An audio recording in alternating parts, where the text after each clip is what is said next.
Welcome to stock market learnings. इस video में बात करेंगे हम बैंक निफ्टी के बारे में। बैंक निफ्टी का आपका जो रिलेटेड स्टॉक है वो आपको ऑलरेडी बता दिया है, आप जाके चेक कर सकते हैं हमारे चैनल पे। ठीक है, अगर आप हमसे जुड़ना चाहते हैं तो हमारा व्हाट्सअप लिंक आपको डिस्क्रिप्शन में मिल जाएगा। हमारे साथ जुड़ने पर आपको स्टॉक्स, बैंक निफ्टी, निफ्टी की कैश, ऑप्शन और फ्यूचर की ट्रेडिंग कॉल्स दी जाती है। लाइव ट्रेडिंग फैसिलिटी के लिए आप हमें व्हाट्सअप कर सकते हैं। व्हाट्सअप आपको लिंक डिस्क्रिप्शन में मिल ही जाएगा। लाइव ट्रेडिंग फैसिलिटी में आपको लाइव मार्केट में support, resistance, trading strategy, breakout pattern, breakdown pattern, कितना आपको टारगेट लेना है, कितना आपको ऐसे लेना है, ये सभी चीज़ें, और साथ ही आपको प्रॉफिटेबल ट्रेड कैसे लेना चाहिए, ये सभी चीज़ें आपको लाइव ट्रेडिंग फैसिलिटी में आपको सिखाई जाती हैं। वीडियो को स्टार्ट करने से पहले प्लीज़ हमारे चैनल को सब्सक्राइब कीजिए, साथ ही बेल आइकन को दबा लीजिए ताकि आने वाले वीडियो के नोटिफिकेशन आपको मिलते रहे। चलिए स्टार्ट करते हैं वीडियो को। ये बैंक निफ्टी का 1 डे टाइम फ्रेम का चार्ट है। 1 डे टाइम फ्रेम के चार्ट में आज के दिन एक सही कैंडल बनाई है, काफ़ी अच्छी कैंडल बनाई है आज के दिन इसने।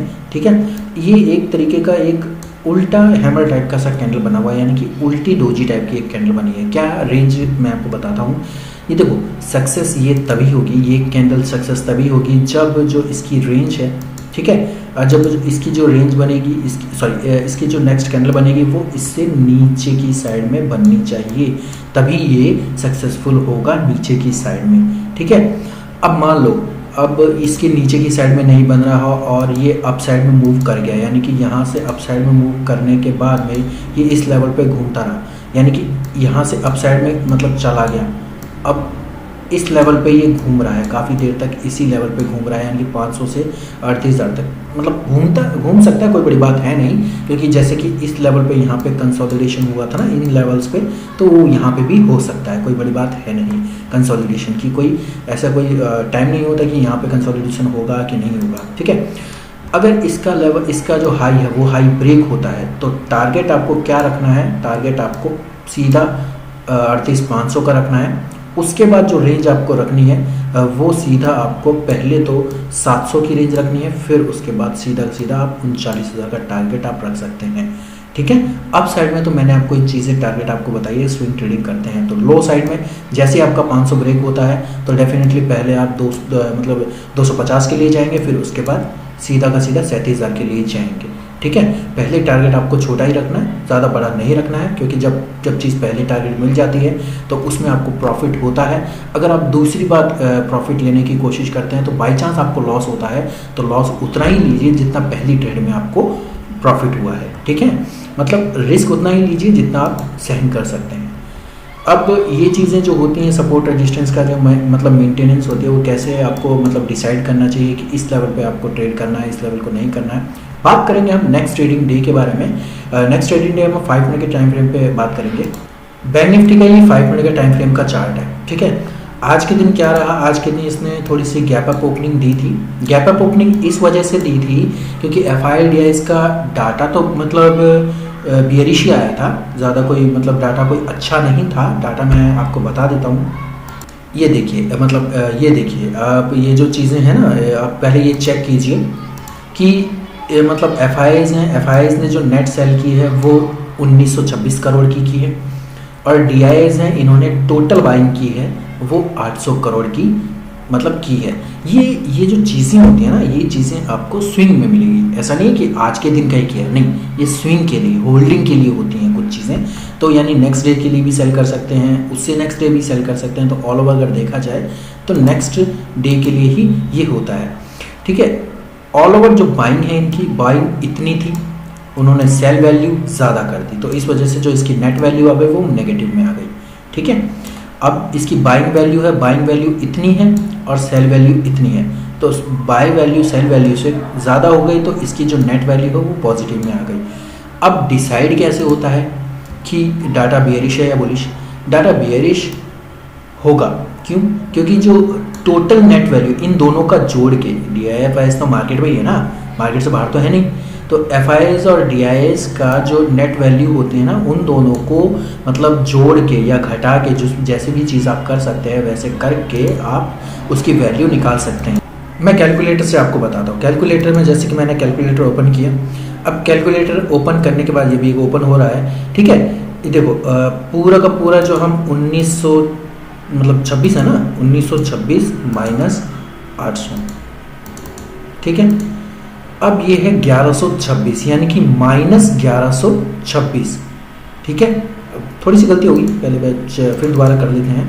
यानी कि 800 पॉजिटिव में है, फिर हम फिर माइनस करेंगे हम 1926 को, ठीक है, ये रहा 1126, जो आपकी जो नेट वैल्यू आई है वो 1126 की आई है।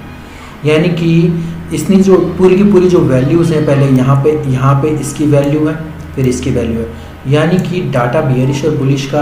अब देखो इसमें ये चीज़ फिलहाल नहीं है, ये चीज़ इसका अगर डाटा पूरा का पूरा निकालोगे ना, डाउनलोड करोगे, तभी आपको पता चलेगा कि फ्यूचर्स में इन्होंने सेलिंग की है कि कैश में इन्होंने बाइंग की है कि सेलिंग की है। ये सारी चीज़ें आपको जब डाउनलोड करोगे तभी पता चलेगा, अभी ऐसे पता नहीं चलेगा।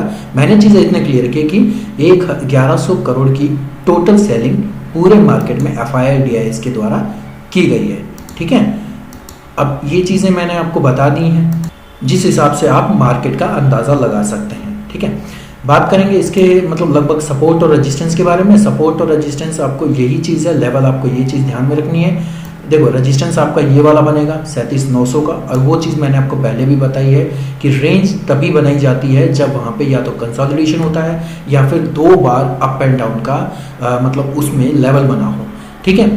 अब 37,800 का मैंने पिछली बार का जो लेवल था वो 37,800 का लेवल बनाया था, लेकिन जो रेंज बनाई थी मैंने उस मतलब 37,600 की थी। टारगेट मैंने आपको पहला बताया था कि 37,800 का, फिर उसके बाद 38,000 का मैंने आपको टारगेट बताया था, ठीक है। फिर उसके बाद मैंने 3800 का बताया था, फिर उसके बाद सीधा का सीधा मैंने डायरेक्ट आपको बताया था 38,300 का, ठीक है। ये रेंजेज कैसे निकाली जाती है, किस तरीके से निकाली जाती है, वो हम एजुकेशन में मतलब बताते हैं किस तरीके से निकालने हैं, कैसे निकालते हैं, तो वो चीज़ें बात की बात है, ठीक है। अभी जो चीज़ है वो रेंजेस मैंने आपको बताई थी कि इस तरीके से आपको निकालनी है, कि ये पूरा का पूरा जो फैक्टर होता है वो कैसे निकाला जाता है वो हम बाद में बताएंगे आपको, ठीक है। फिलहाल जो इसका रेजिस्टेंस बन सकता है वो 37,900 का है। सपोर्ट जो बन सकता है वो बन सकता है आपका ये वाला 37,600 का, ठीक है। अब सपोर्ट क्या है, सपोर्ट में इसने लगभग पूरे के पूरे दिन में यहाँ से कंसोलिडेट, यहाँ पे सपोर्ट लिया, यहाँ पे सपोर्ट लिया और यहाँ पे भी सपोर्ट लिया। तो रेंज फिलहाल के टाइम में 300 पॉइंट की रेंज है। अब मैं आपको इस रेंज में तो ट्रेडिंग करने की तो बिल्कुल सलाह दूंगा ही नहीं, ठीक है। ये वाली जो रेंज है, पहली तो ये वाली रेंज और दूसरी ये वाली रेंज, इस रेंज में तो मैं ट्रेडिंग करने की सलाह बिल्कुल नहीं दूंगा। अब अगर इससे ऊपर की साइड में अगर आप जाते हैं, ठीक है, इस लेवल से, तो डेफिनेटली जो पहला टारगेट कर सकते हैं, पहला टारगेट 38,000 का, दूसरा टारगेट 38,100 का आप रख सकते हैं। क्यों? क्योंकि जो मैंने टारगेट आपको बताए थे वो टारगेट दोनों के दोनों अभी नेक्स्ट डे के लिए तो पेंडिंग है फिलहाल के टाइम में, ठीक है। नेक्स्ट डे के लिए ये पहला टारगेट, फिर उसके बाद दूसरा टारगेट, फिर उसके बाद जो तीसरा टारगेट आएगा ना वो 38,300 का टारगेट होगा, ठीक है। अब नीचे की साइड में जो मैंने लेवल्स बताए थे, पहला जो ये है, इसको तो जैसे कि साइड में ये ब्रेक करता है तो आपको पहला जो है वो चीज़ यही रखनी है, ठीक है। नीचे की साइड में अगर ये ब्रेक करता है 37,600 को, तो पहला टारगेट जो है वो 37,500 का, क्योंकि जो क्लोजिंग है वो क्लोजिंग इसकी यहाँ पे है 37,500 के आसपास ही है, तो इस वजह से इसका जो फर्स्ट टारगेट है वो आपको नीचे 37,500 का ही रखना है, ठीक है। फिर उसके बाद आप रख सकते हैं 37,400 का। 37,400 पे काफ़ी टाइम तक यहाँ पे कंसोलिडेशन चली है, तो इस वजह से काफ़ी टाइम तक मतलब लगभग कंसोलिडेशन चली है, छोटा मोटा पॉइंट ही सही, लेकिन कंसोलिडेशन ज़रूर चली है। तो ये चीज़ें हैं, इस बिहाफ पे अगर आप रखना चाहें तो 37,400 का दूसरा टारगेट, फिर उसके बाद सीधा का सीधा 37,200 का टारगेट आएगा आपका, ठीक है। टारगेट ये चीज़ें हैं, लेवल ऐसे होते हैं और इस तरीके से आपको देखने चाहिए।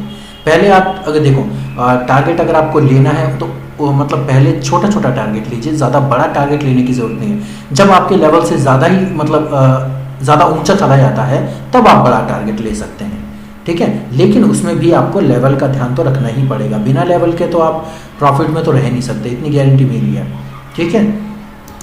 बात ये चीज़ है जैसे कि मैंने अपने क्लाइंट्स को सेलिंग के लिए, अब सेलिंग के लिए कैसे दी थी कॉल, सेलिंग के लिए मैंने आपको पहले ही बता दिया था कि 38,000 के लेवल पे, इस लेवल पे मैंने सेलिंग के लिए उनको कॉल दी थी, ठीक है। अब ये एकदम से नीचे की साइड में आ गया, तो एकदम से नीचे की साइड में इस लेवल पे मैंने उनको मतलब सेलिंग के लिए तो 38,000 के लेवल पे ही दी थी, इस लेवल पे, ठीक है। लेकिन मैंने उनको जो पॉइंट दिया था वो पॉइंट इस लेवल पे था, ठीक है, 37,900 वाला। इस लेवल पे मैंने जो बाइंग, सेलिंग के लिए दी थी वो दी थी 300 रुपये पे, कॉल जो दी थी वो 300 रुपये पे दी थी, ठीक है। लेकिन उसमें भी आपको लेवल का ध्यान तो रखना ही पड़ेगा, बिना लेवल के तो आप प्रॉफिट में तो रह नहीं सकते, इतनी गारंटी मेरी है, ठीक है। बात ये चीज़ है जैसे कि मैंने अपने क्लाइंट्स को सेलिंग के लिए, अब सेलिंग के लिए कैसे दी थी कॉल, सेलिंग के लिए मैंने आपको पहले ही बता दिया था कि 38,000 के लेवल पे, इस लेवल पे, ठीक है। लेकिन उसमें भी आपको लेवल का ध्यान तो रखना ही पड़ेगा, बिना लेवल के तो आप प्रॉफिट में तो रह नहीं सकते, इतनी गारंटी मेरी है, ठीक है। अब उसके बाद जो टारगेट थे हमारे, पहले तो 25-30, मैंने आपको पहले ही बताया कि पहले कम कम हम टारगेट देते हैं। 25 से 30 पॉइंट का पहला टारगेट होता है, फिर 25 से 30 पॉइंट का दूसरा टारगेट होता है, फिर उसके बाद 40 से 50 पॉइंट का तीसरा टारगेट होता है। ठीक है, इस तरीके के हम टारगेट देते हैं। अब इस लेवल पे जो कॉल थी हमारी, इस लेवल पे जो कॉल थी हमारी, वो कॉल थी लगभग 260 या 65 के आसपास थी, लेकिन 300 का टारगेट इस लेवल पे आना था, तो इस वजह से जो एकदम से टारगेट आया, काफ़ी अच्छा मूव दिया और काफ़ी बेहतरीन मूव दिया। ठीक है, तो हमारे जो सभी के सभी टारगेट थे, वो सभी के सभी टारगेट एकदम से अचीव हुए। इस लेवल से, यहाँ से एकदम से अच्छा खासा लेवल हमें मिला भी, और यहाँ के बाद में ये जो लेवल था ना, ये वाले लेवल के बाद में एग्जीक्यूट तो ऑटोमेटिकली हो ही जानी थी, क्योंकि जो हमारे टारगेट थे वो सारे के सारे टारगेट भी अचीव हुए थे। अब बात करेंगे इसके ट्रेंड के बारे में। ट्रेंड फिलहाल के टाइम में इसका थोड़ा सा पॉजिटिव ही है, थोड़ा ही सही लेकिन पॉजिटिव ज़रूर है। लेकिन आप एक बात ये ध्यान रखिएगा कि जो लेवल है वो लेवल में ही ट्रेड कीजिएगा।